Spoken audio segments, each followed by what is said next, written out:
stand beside me.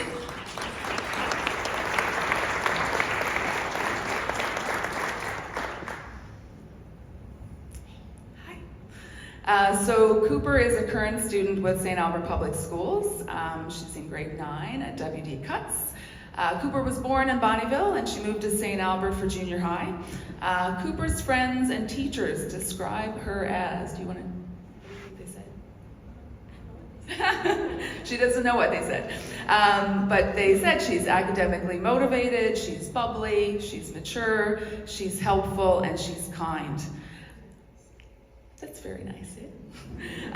Cooper is an active member of WD Cuts Indigenous Student Council. She's an athlete and she's in the District Hockey Academy. She is not just a great student at WD Cuts, she is also a great leader. I first met Cooper this fall when she attended the board's student advisory event.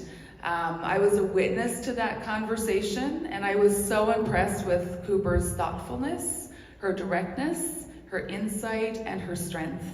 When we were planning for the day and we talked about having a current student voice present that needed to be heard, we thought of Cooper, sorry. So we are super excited for Cooper to share her insights and her experiences. I am very excited to hand over this mic to.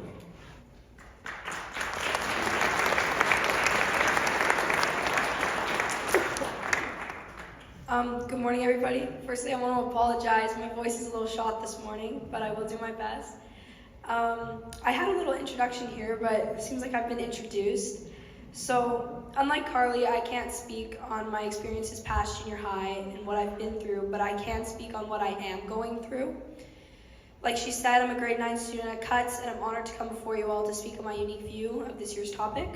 Apart from being a student, like she said, I'm a member of the Hockey Academy and a member of the Indigenous Student Council. I'm going to put a lot of emphasis on these two groups because they're pill-sized examples of my life, and they're one that affects my schooling. I walk on a line between two worlds. In one world, I'm a member of what's considered the elite. I get to be a part of something that symbolizes success, pride, and speciality.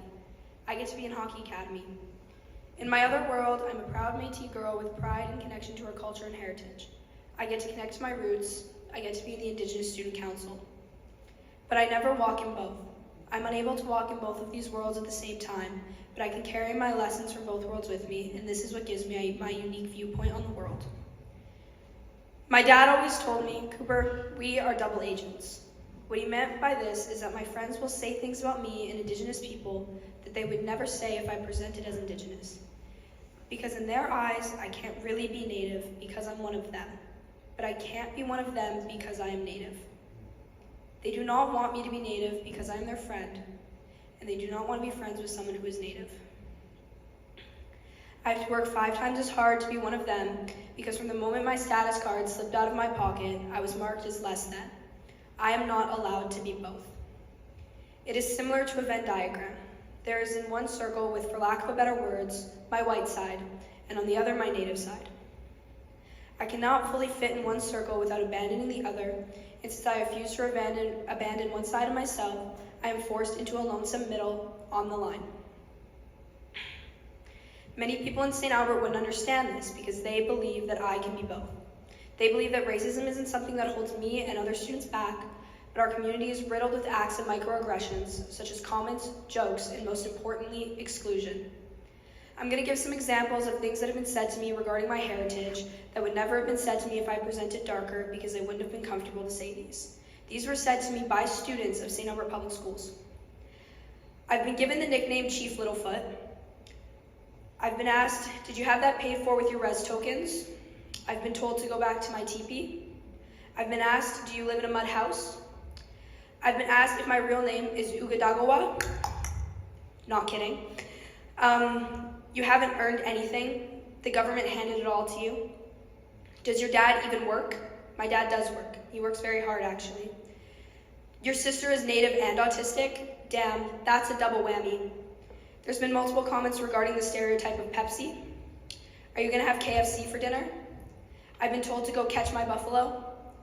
I've been asked, are you gonna spear me? I've been told I wouldn't trust your family around my valuables. I've been told I play house res hockey. This diminishes me as an athlete, but also a person. I've been told to go back to my res. I've been asked, do you use res dogs as hockey pucks? And I've had multiple people break down how Indigenous I am because they do not want to be friends with me if I'm Indigenous, but they want to be my friend. As a double agent, I'm faced with these comments daily because people are far more comfortable saying them around me because of the color of my skin. This unique upbringing is exactly why I believe that St. Albert needs to stop living in their shell and realize racism is here and it is now, as you have done. And it can't stop until we stop racism at our roots with our newest generations. St. Albert Public Schools is the perfect place to start this change. Once we acknowledge the elitism and racism within our community, we can take steps to make it so students like me are no longer forced to walk on the line. Students can enjoy school without feeling like they are not enough for their peers because of their ethnic background, or have to ignore racist remarks from their peers to keep friends. If I can sit up here as a blonde, blue-eyed girl in Hockey Academy and still face as much discrimination and inclusion I do, imagine what happens to darker students or what opportunities they are denied from if this is what I face. St. Albert Public Schools and our community need to focus on our microaggressions and racism to eradicate it. I want to thank everybody for their time and having me up here to speak for my unique experiences. It's been wonderful. Thank you.